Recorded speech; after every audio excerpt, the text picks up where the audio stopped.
On va aborder aujourd'hui le thème de l'annuaire DNS. Alors, il se trouve que vous, quand vous êtes devant votre PC, eh bien, à partir du moment où vous cherchez une page web, à partir du moment où vous effectuez une requête sur Internet, que vous envoyez un mail, que vous demandez chercher des photos, toutes les requêtes que vous faites, vous allez transiter par votre serveur. Ce serveur, c'est votre fournisseur d'accès, ça peut être chez Free, chez SFR ou chez Orange.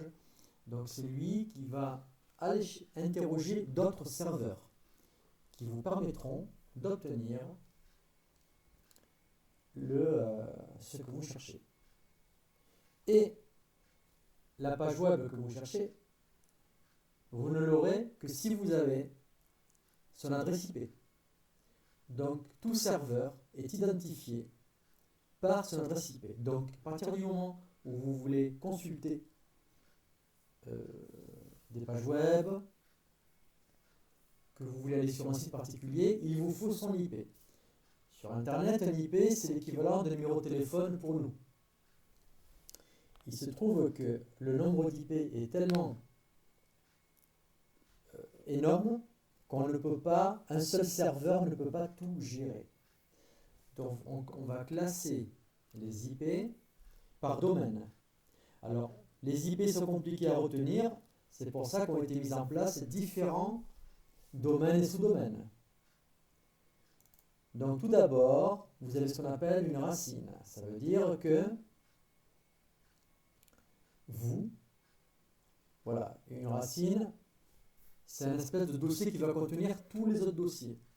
La racine va pouvoir donner l'IP de tous les sites.com, tous les sites.org, tous les sites.net, tous les sites.gov, etc.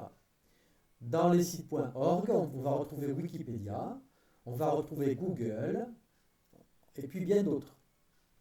Et dans Wikipédia, on va avoir le langage français, ensuite, je suppose que c'est néerlandais, je ne sais pas, et d'autres langues. Et pour le domaine français, donc, vous pouvez voir selon l'arborescence, org, Wikipédia FR, sur Internet, vous verrez écrit fr.wikipedia.org. Voilà ce que vous avez écrit ici, vous montre l'organisation des dossiers et des sous-dossiers. Alors maintenant, vous, voilà, vous êtes avec votre ordinateur et supposons que vous cherchez Pléiade.net. Alors Pléiade.net, vous, dans l'arbre, vous voyez qu'il se situe ici. Donc c'est lui qui va vous donner l'IP de votre page web. Votre serveur, en premier, ce qu'il va faire, il n'est pas capable d'identifier directement ce serveur. Il va demander à un serveur racine. Il va lui dire « Trouve-moi Pléiade.net ». Le serveur racine, il va voir que vous avez le .net. Donc, le serveur racine va vous renvoyer l'IP du serveur .net. Donc, vous allez recevoir l'IP du serveur .net. Donc, du coup, ensuite, vous allez aller entrer dans le serveur .net. Donc, quand le serveur .net verra Pléiade.net, il va vous envoyer l'IP d'un serveur qui vous permettra de trouver l'IP de Pléiade.net. Donc là, ce serveur va vous renvoyer un IP et grâce à cet IP, vous allez être renvoyé ici. Et là, ce serveur va vous envoyer l'IP de Pléiade.net. Et une fois que vous aurez cette IP, eh bien, vous allez obtenir la page web de Pléiade.net. Donc, sur Internet, vous avez différentes catégories. Votre serveur peut aller sur le serveur monjournal.fr qui a cette IP-là. Il peut aller sur monmagasin.fr qui a cette IP. Voilà, chaque site a sa propre adresse IP. Alors, maintenant, l'organisation, comme je vous l'ai dit, votre serveur. Vous communiquez avec votre serveur. Donc ici, vous cherchez par exemple exemple.com. Votre serveur, donc je schématise différemment ce que j'ai dit tout à l'heure. Il va envoyer un IP au serveur racine. Il va vous envoyer l'IP du serveur.com.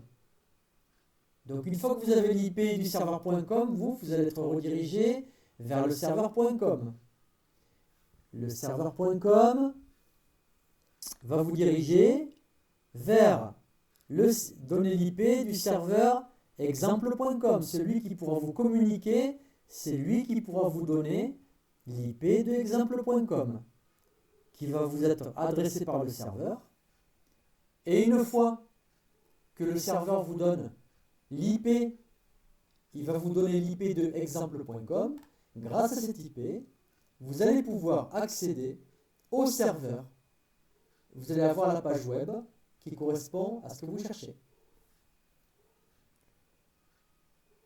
Donc, un autre exemple, voilà. Ici, tout à l'heure, j'avais parlé de playget.net. Donc, je peux schématiser. Votre serveur va demander au serveur racine tous les sites.net. Vous aurez l'IP ensuite du serveur.net. Vous allez atterrir sur le serveur.net. Le serveur.net va vous donner l'IP du serveur qui connaît l'IP du serveur.net. Donc là, il va vous donner l'IP du serveur.net et partant de là, vous aurez votre page web recherchée. C'est l'IP du CNAM, voilà, que vous avez ici. Bien, maintenant, les dangers d'Internet, c'est que les serveurs, quand vous recevez un IP d'un serveur, cet IP, par exemple, admettons que vous voulez l'IP de Facebook, eh bien, cet IP qui est censé vous arriver à vous, peut être intercepté par un hacker, un pirate. Et qu'est-ce qu'il va faire? Lui, il aura intercepté l'IP de Facebook et il va vous envoyer son IP à lui. Il aura fabriqué une page Facebook, il aura récupéré. Donc vous allez recevoir une page Facebook. Sauf que vous serez sur son IP à lui. Et toutes les informations que vous rentrerez sur Facebook, vos identifiants, vos codes, en fait, c'est dans son PC que vous allez les rentrer. Et après, il pourra les exploiter à sa guise. Lui, il pourra aller sur Facebook et les exploiter. Pareil, si vous voulez rentrer des codes, si vous faites des achats sur Internet, eh bien, si vous rentrez des identifiants, des codes bancaires, il peut saisir l'IP, vous envoyer une page web qu'il a fabriquée lui-même, une fausse page web de votre banque. Et ensuite, vous allez rentrer les identifiants de votre banque et du coup, il aura les identifiants. Et vous ne recevrez rien, mais lui, il aura tous les identifiants et il pourra faire des commandes.